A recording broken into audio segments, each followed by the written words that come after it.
The sky above planet Veralia burned with orange fire as the Imperial dropships cut through the clouds. The forest below shook under the pressure of the engines. Trees bent. Animals scattered. And among the falling ash and cracking branches, one human soldier ran alone through the chaos. His name was Cade Harlan, a field medic, not a warrior, not a commander. Just a man who had once promised never to leave anyone behind. His squad had been wiped out 3 days ago. The Empire didn't send a rescue team. They sent silence. Now, Cade had one goal: survive long enough to reach the extraction point marked on his cracked wristpad. But something had changed in the forest. It wasn't just the Empire anymore. He heard strange sounds at night. Growls too low to be from any known animal. Glowing eyes watching from the trees. Symbols carved into rocks he didn't recognize. Veralia was supposed to be a dead planet, a test site, a place forgotten by war, but it was alive. And angry, Cade found the chains by accident. They were hidden beneath vines and earth near the ruins of an ancient gate. He had tripped over them while crawling through a collapsed ravine. At first he thought it was junk scrap from an old colony. But then he heard the sound, a breath. Weak, rattled, but alive, he pulled away the vines. What he saw made his pulse stop. A girl, not human. Blue skin, luminous. Her arms were chained above her head to a broken steel pillar. Her body was bruised, her lips cracked. Yet even in that state, she looked regal, like someone important had been left to rot here. Her eyes opened slowly, glowing. A soft red. She looked at Cade without fear, without words, only silence and pain. He hesitated. Helping her would mean trouble. She might be a prisoner of the Empire. She might be dangerous, but something in her stare asked for mercy. And he couldn't ignore it. He reached into his pack, pulled out a water capsule, placed it against her lips. She drank like she hadn't tasted water in days. Then she whispered something. It wasn't English, but the tone was clear. A plea, a name, or a warning. Cade didn't understand, but he saw enough. The chains were sealed with some kind of biolock. It pulsed with green light. Old tech, alien, not Imperial. He worked quickly, using the heat blade from his kit. Sparks flew as metal hissed. She didn't scream, didn't flinch. Just waited. Trusted. The moment the chain fell, the ground shook. A low rumble, like engines underground. Cade grabbed her arm and pulled her away. They stumbled through the ravine, running for cover. Behind them, a hidden tower rose from the ground, like it had waited centuries for this moment. They didn't speak. They just moved, fast. She was weak but determined. Her tail dragged behind her. Her breaths came in gasps. But she followed. Him. Chose to stay close to the man who broke her chains. By the time they reached the old transport ruins, the message came through on his wristpad. A transmission. Blunt, cold. Harlan Cade, you are charged with high treason. You have interfered with Empire property. You will be hunted. Terminate the alien or be terminated. Cade looked at the girl. She stared back. This wasn't about survival anymore. This was war. And he had just picked a side. Asterisk. The broken transport station offered little cover. Its walls were crumbling, its power core long dead, and half the ceiling had collapsed. But it was shelter, and for now, that was enough for Cade and the alien girl. He set her down on a cracked metal bench. Her breathing was shallow. Her wounds looked older than the forest itself, like she'd been kept in that pit for weeks. Her wrists were red and raw. Her collar was fused to her skin, a black iron band marked with symbols he didn't understand. Cade opened his med kit. Most of his supplies had been used in the last firefight. Still, he had some biogel and one stim patch left. He applied both, careful not to touch her wounds too harshly. Her eyes flickered as he worked. They glowed a little less now, softer, calmer. Who are you? He asked quietly, knowing she probably couldn't understand him. She didn't answer. But when he offered her another water capsule, she reached for it. Her fingers brushed his. They were cold, yet delicate. Not claws like he expected, but slender and steady. Suddenly, the station lights flickered. A red beam of light swept across the floor through a crack in the wall. Cade dropped down and pulled her with him. A drone hovered outside, Imperial, scanning, searching. He held his breath. She didn't move. Her body went still like stone. The drone moved on, but that meant they were close. Cade checked his wristpad. A signal spike showed 6 pings moving. Information. That wasn't a scout group. It was a hunter team. And they were coming fast. Cade looked at her. "We need to go," he said. She tilted her head slightly, then nodded. A nod was enough. He helped her to her feet. She still limped, but her body moved with more control now. The biogel was helping, and the fire in her eyes had returned. They slipped through the back of the station and into the woods again. The sky above was dark now, filled with smoke trails. Drop ships crisscrossed the clouds like vultures. Cade moved fast, guiding her through overgrown paths. She didn't complain. She didn't stumble. She kept up. At the base of the ridge, he led her into an old maintenance tunnel. The walls were rusted. Vines crept in through cracks. Water dripped from above. The air smelled like wet copper, but inside it was quiet. And for a moment, safe, there. He lit a flare and finally looked at her again. She was watching him. Not with fear, but with something else. Curiosity. Her ears twitched when he moved. Her tail rested across her knees. And her eyes, now less red, seemed to be studying every motion he made. "You're not just some prisoner," Cade said. "You were important, weren't you?" She reached toward her collar. Her nails scraped along the metal ring. Then, with effort, she spoke. One word, rough, alien, but clear. "Zura." "Zura," Cade repeated. "Is that your name?" She nodded. Slowly, then pointed at him. Her voice cracked again. "Cade?" He froze for a second. "Yeah, Cade." She smiled faintly. The first time her face had shown anything but pain. It wasn't a big smile, but it felt like a bond had formed. In that small space under the mountain, between two strangers, trust began to grow. Suddenly, a loud bang echoed from the other end of the tunnel. A shockwave followed. Dust fell from the ceiling. Cade extinguished the flare. A second later, a beam of white light stabbed into the darkness. Voices shouted. Imperial voices. He grabbed Zura's hand. "We move now," he whispered. She nodded. Again, they sprinted down the dark tunnel. Footsteps echoed behind them. Shouts grew louder. Lasers burst past their heads, striking walls, sending sparks everywhere. The Empire wasn't holding back anymore. Cade led her into a side shaft, crawling through a tight space until they reached a cliffside exit. Below, a river raged, cold, fast, dangerous, but better than getting captured. He looked at her. She didn't hesitate. Together they jumped. The water slammed into him like a hammer. It spun him, pulled him down, choked his lungs. But he held tight to Zura's wrist. He wouldn't lose her. Not now. Not after everything. They washed up on a muddy bank hours later. Exhausted, soaked, freezing, but alive. Zura coughed hard, spitting out water. Cade rolled over, groaning. Every bone in. His body ached.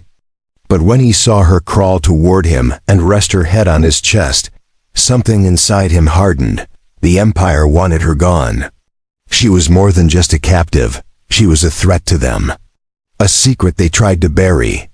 And now they would come for both of them. But Cade had already made his choice. He had freed her once. He would protect her again, no matter what it cost. Cade lit a small fire in a cave hidden behind the riverbank. The flames crackled softly, reflecting off the damp walls.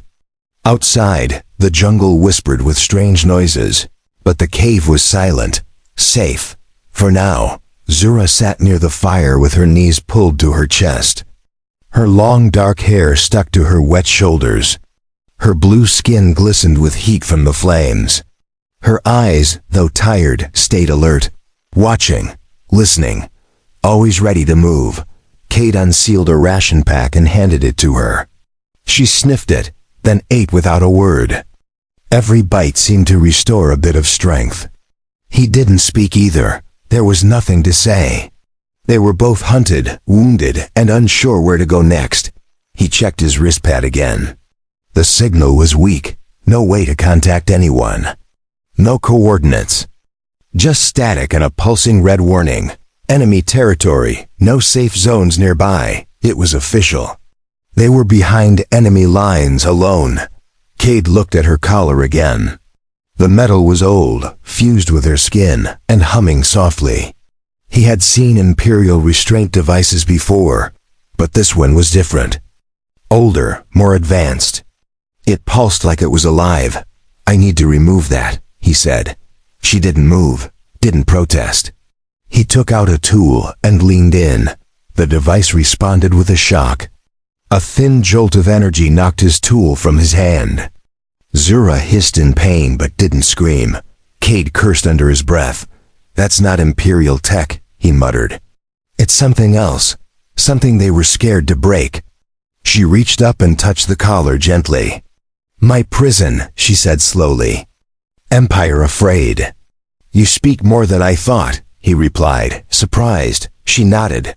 "Learn little. From guards. Heard words. Watched lips." Cade leaned back. "Then tell me, who are you really?" Zura looked into the fire. Her face changed. Her shoulders dropped. "Zura of Thal, last daughter. Keeper of flame. They wanted power. Took me. Broke my people. Made me quiet." Cade frowned. "The Empire wiped out Thal 10 years ago. Everyone said it was a failed planet. No survivors. I was survivor," she whispered. "Now only me." Cade's stomach twisted. He'd heard the stories. Thal had once been a peaceful system, known for its energy manipulation, an advanced, spiritual race that controlled light and heat with their minds. The Empire had tried to harvest their secrets. When they failed, they erased everything. "You were their key," he said. "They couldn't control you, so they buried you." Zura looked at him. Her eyes burned red again. "Now they want silence. Forever." Suddenly, an explosion rocked the earth above the cave. Dust rained from the ceiling. The fire flickered. Cade grabbed his weapon and pulled Zura behind a stone ledge. Boots pounded above. Voices called out. They had been found, tunnel below. Someone shouted, "Collapse it if needed. No survivors." Cade fired a shot upward, scattering the soldiers. He grabbed Zura's hand. "Move." They rushed through the cave's back tunnel. It twisted sharply, dropping lower. The light disappeared, but Cade used his pad scanner to lead the way. Zura moved beside him, faster now, her strength returning. The glow from her collar pulsed brighter. Behind them, the soldiers followed. Laser blasts echoed through the tunnels. The walls lit up with sparks. Cade turned and fired a burst to slow them down. Zura shouted something he didn't understand, and the rocks behind them began to shake. Without warning, the ceiling collapsed. Dust filled the air. A wall of stone blocked the path. The soldiers screamed on the other side, cut off. Zura had raised her hand before it fell, her fingers glowing faintly. Cade stared in disbelief. "You did that," he whispered. She nodded. "Not all gone." They continued deeper. The tunnel opened into a massive chamber. Stone pillars rose from the ground like the ribs of a great beast. Symbols glowed along the walls. Cade realized this was not just a cave. It was a ruin. Old. Ancient. Alive, Zura walked slowly toward the center, where a large stone circle rested. She placed her hand on it. The symbols lit up brighter. A low hum filled the air. The collar on her neck cracked, then shattered into dust. She gasped and dropped to her knees. Cade ran to her side. "Are you all right?" She nodded. Her hand touched her bare neck where the collar had been. Free. The light from the stone dimmed. The chamber fell silent again. But something had changed. Cade could feel it. The air was warmer, the ground steadier. Zura looked stronger now, not just healed. "Awakened. You're not running anymore," he said. "No," she replied. "Now we fight."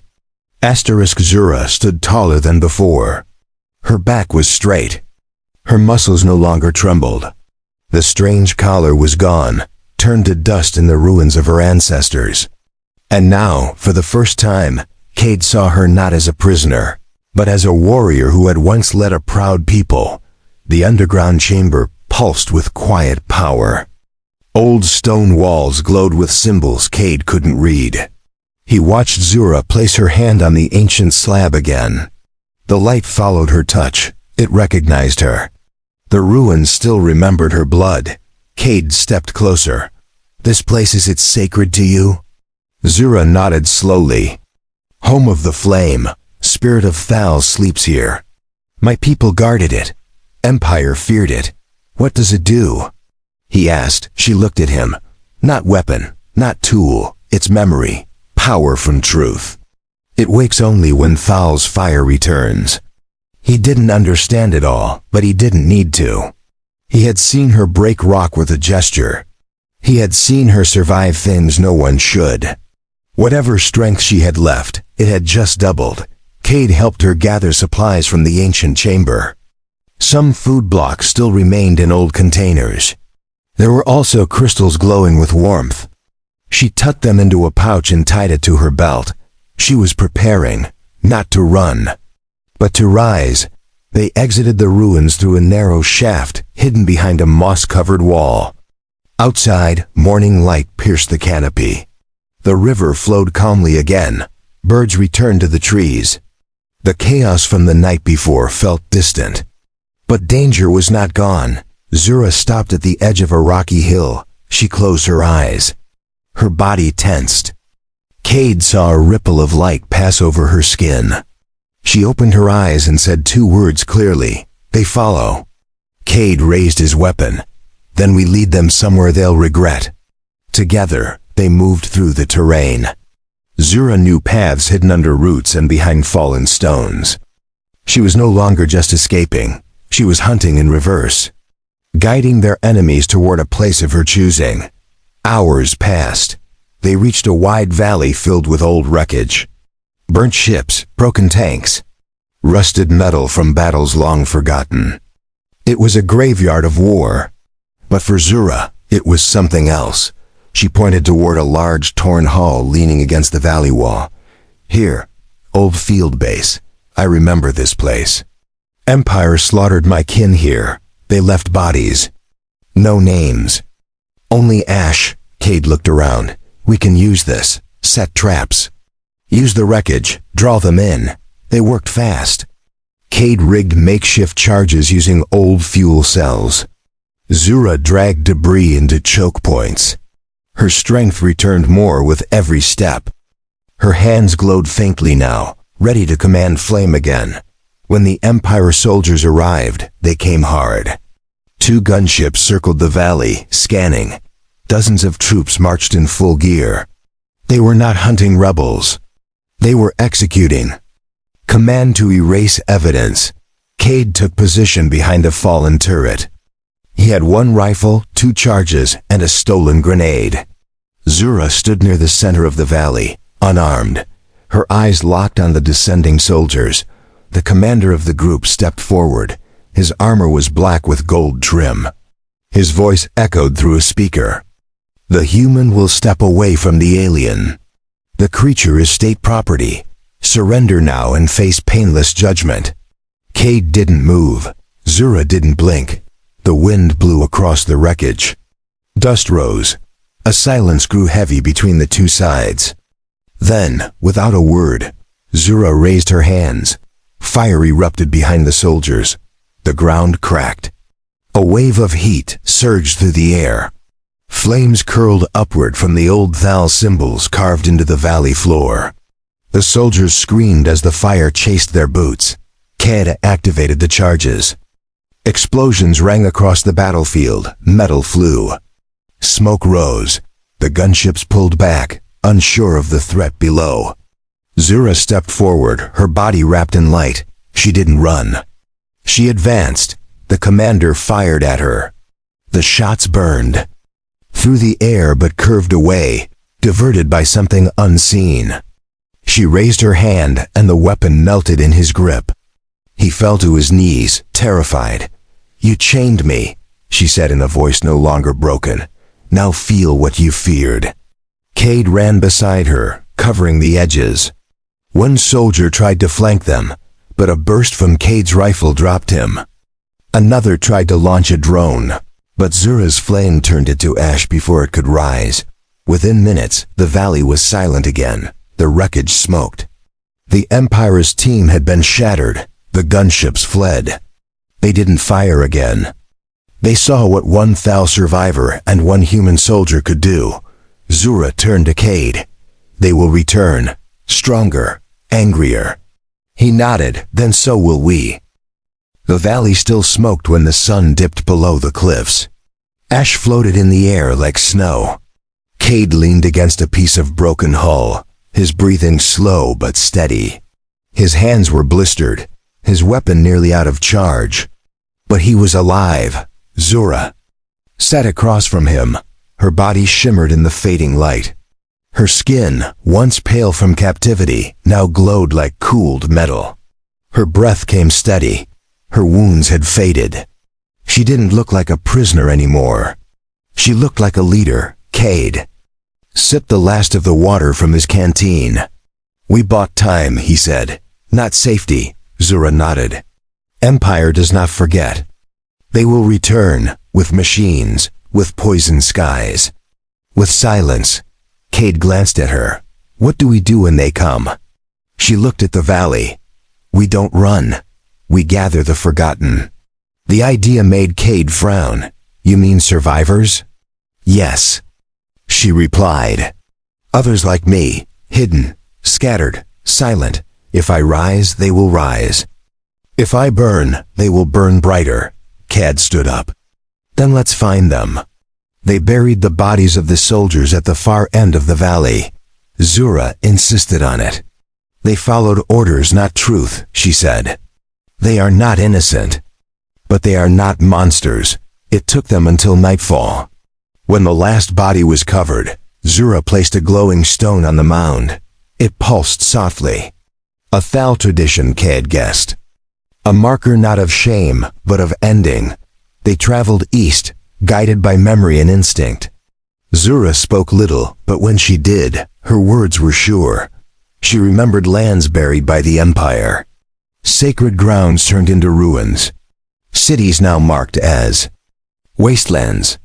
But she remembered where her people once walked. They passed through dense jungles, over broken bridges, across dead plains where nothing grew. Cade watched the way the planet responded to Zura. Flowers opened where she stepped. Vines moved to clear her path. The land itself seemed awake as she walked. On the fourth night, they found the first survivor. She was young, barely older than a child, hidden inside a shell of stone, covered in moss. Her body was weak, her skin pale like the moon. But when Zura placed her hand on the stone, the girl opened her eyes. Her voice trembled. "Zura, Flamekeeper." Cade helped lift the girl out of the stone. Her legs barely worked, but her eyes held something strong. She smiled as she looked at Zura. "You live," she whispered. That night, the girl slept near the fire while Zura sat beside her, whispering words in a language Cade didn't know. Words filled with memory, pain, and hope. The fire grew larger. As she spoke, the next day they found 3 more. 2 elders and 1 soldier who had once served the Thal Guard. His armor was rusted, but his blade still shined. When he saw Zura, He knelt and placed his hand to his chest. "Your return was foretold," he said. "Your flame is not dead." They traveled as a small group now. Cade helped gather food. Zura trained the young girl in how to shape light. Again, the soldier taught Cade how to parry with a blade. They moved like whispers through the land, always moving, always watching the skies. The Empire noticed. Drones passed overhead more often. Satellite sweeps grew tighter. Some days, gunships flew just out of range. Cade knew the time would come when hiding would end. At an old listening station buried beneath a cliff, Cade reactivated the beacon. It hummed to life, casting a pulse into space. A message followed. To any ship outside Imperial space, the truth lives. She walks, she fights. Thal breathes again. Zura stood beside him, watching the stars. "You called others." Cade nodded. The galaxy deserved to see what they tried to erase. She placed her hand over his. "You gave me freedom. Now I give you purpose." The beacon's signal stretched far. Not just to rebels or wanderers, but to those who still believed in something beyond fear. Across distant stars, eyes opened, ships turned. Old flags were unfolded again. In the following days, more survivors arrived, wounded, frightened, lost. But when they saw Zura, they stood taller. They remembered. Not her face, but what she represented. A name that refused to die. The camp grew. Fires burned bright. Songs were sung in broken voices. Children laughed again. Warriors sharpened old blades. And in the center, Zura stood with her hand stretched. To the sky, a beacon of hope. A signal to all who had forgotten. One night, under the red moon, Zura spoke to the gathered crowd. "I was chained, buried, marked as dead. But my flame never went out. Now with this human by my side, we burn together." Cade watched the people cheer. He didn't feel like a hero. He had just made one choice, to break a chain. But that choice had awakened the world. The Empire would come. He had no doubt. But now they wouldn't find silence. They would find fire, asterisk. The camp no longer looked like a group of runaways. Tents had become watchtowers. Cooking fires had become forges. The broken and scattered had become focused and ready. Zura walked through the center with quiet strength. People moved aside when she passed, not in fear, but in respect. Cad stood beside the beacon tower, repairing its solar coils. Since the last signal, they had picked up strange transmissions. Some were faint cries for help, others were warnings. The Empire was listening, and the Empire was preparing. He watched Zura speak with her new generals. The Thal soldier, now named Veteran, had gathered fighters from nearby sectors. More were coming, some in ships barely held together, others on foot, across poisoned lands. They came because of her. Zura had become more than a survivor. She was a spark, a symbol, a voice once silenced that now roared through the darkness. That evening, scouts returned with grim news. An Imperial dreadcruiser had entered orbit. Thousands of troops were being dropped across the region. Outposts were burned, villages erased. The Empire didn't want to capture her anymore. They wanted to wipe the name of Thal forever. Zura didn't flinch. "We stand here," she said. "We don't run, not this time." Cade looked over the maps they had drawn on worn stone slabs. "If they push through the pass, they'll split our forces. We need to hold them there." Veteran nodded. "We can collapse the canyon wall, but we'll need time and fire." Zura raised her hand. "Then give me the path. I'll give you the flame." Preparations began that same hour. Fighters were armed, crystal cores were charged. Children were moved into the deepest caves.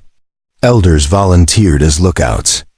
Cade stood beside Zura as they overlooked the canyon from the ridge. The sun was rising red. It cast bloodlight across the valley. Below, the Empire advanced in neat rows. Their armor shined. Their machines hummed with cold precision. No mercy. No doubt. Only command. Zura stepped forward. Her voice rang across the ridge. I am Zura of Thal, daughter of flame. You buried me. You chained me. Now you fear me. The soldiers halted. The front line paused. Then, without a word, they raised their rifles and opened fire. Light exploded across the ridge. Cade pulled his shield generator forward, covering the nearest fighters. Zura walked into the storm of fire, her body glowing like the heart of a forge. Bullets melted mid-her. Beams bent away from her path. She lifted both hands. The ground beneath. The Empire cracked. Heat surged upward. Flames burst from ancient marks hidden in the stones. Screams echoed through the canyon as machines overheated and tanks burst into shards. From behind her, Thal warriors surged forward. Cade led the second wave. His rifle hissed with each burst. The human fought like one of them now. Fast, focused, relentless. The Empire countered with airstrikes. Gunships screamed across the sky. But Zura raised her arms again. A wave of light shimmered over the valley. Missiles lost direction. Explosives turned to dust. One ship caught fire and spiraled into the cliffside. Vakran reached the canyon wall. His team placed the charges and lit the crystal core. Now! He shouted. Zura turned. Her eyes locked with his. She nodded once.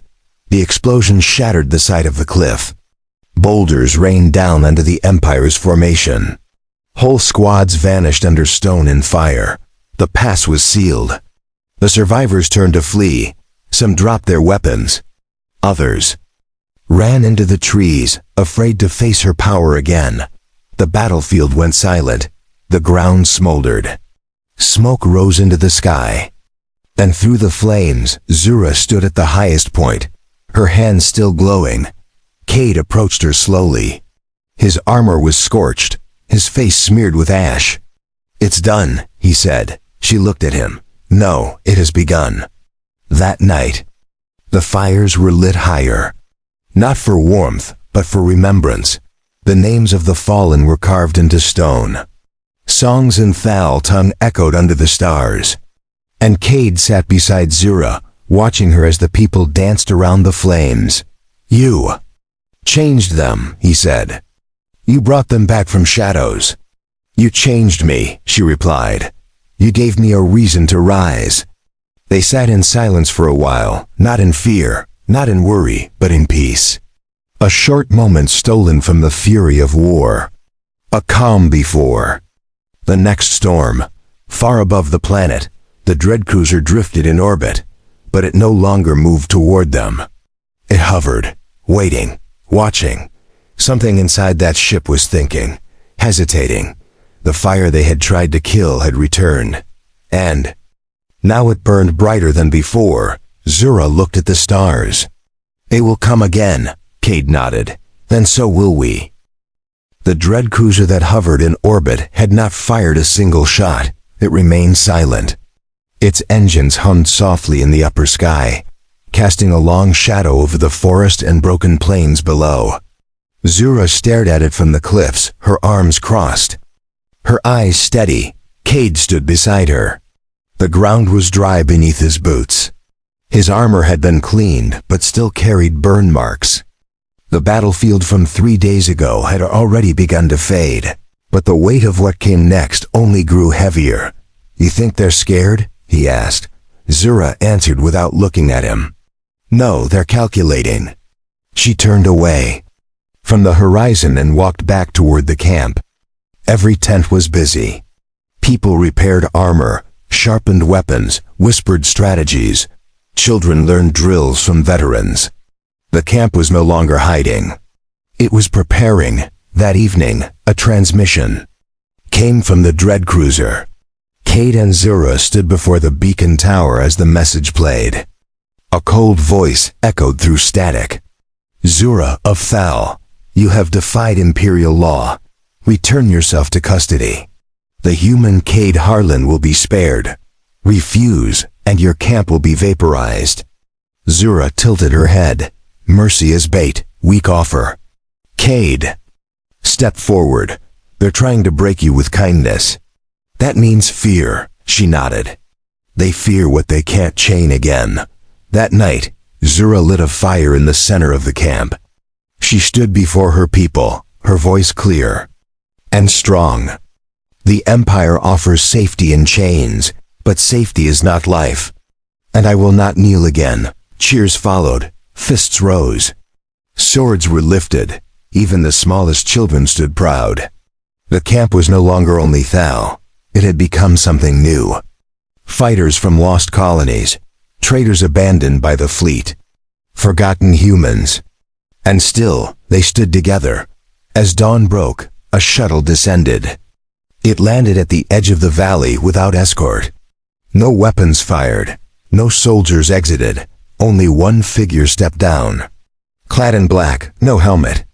A woman, older, pale eyes and a scar across her cheek. She walked forward calmly, hands empty. Zura met her halfway across the grass. Cade followed with caution, but stayed back. The two women stopped within arm's reach. You are the Flamekeeper, the woman said.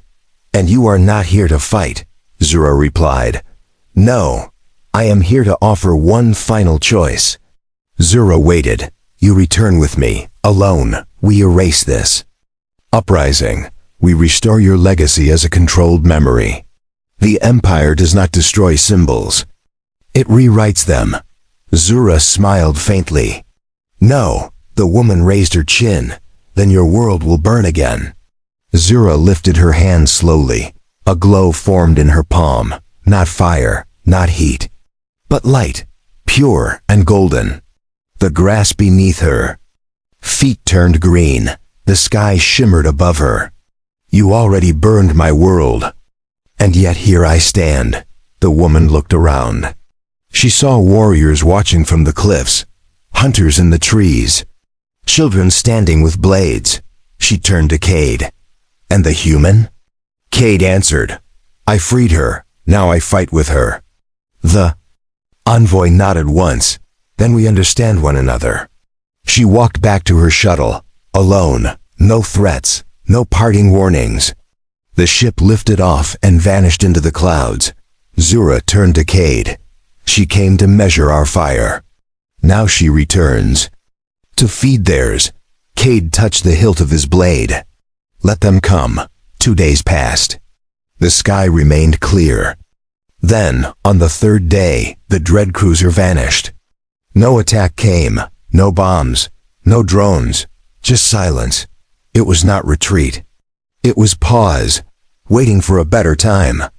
But the message was clear. The Empire could not erase what had already spread. Valley became a city, not of stone, but of people. Refugees became citizens. Fighters became teachers. Children learned not just war, but history. The old songs of Thal were sung beside Earth's lullabies. Languages mixed. Cultures blended. And in the center always stood Zura. Cade built homes with his hands. He led patrols with Vacarin. He watched new fires rise each night. He laughed again. He healed wounds again. He lived again. Zura often walked alone at dusk. But one night, she sat beside him and said, You gave me freedom. Not with power, but with choice. He looked at her and smiled. You gave me a reason to fight, not with hate, but with hope. Together they watched the fire. It burned steady, not wild, not raging, just alive. The Empire had tried to chain a name, but names once spoken by the brave do not die. Zura's name now echoed across stars.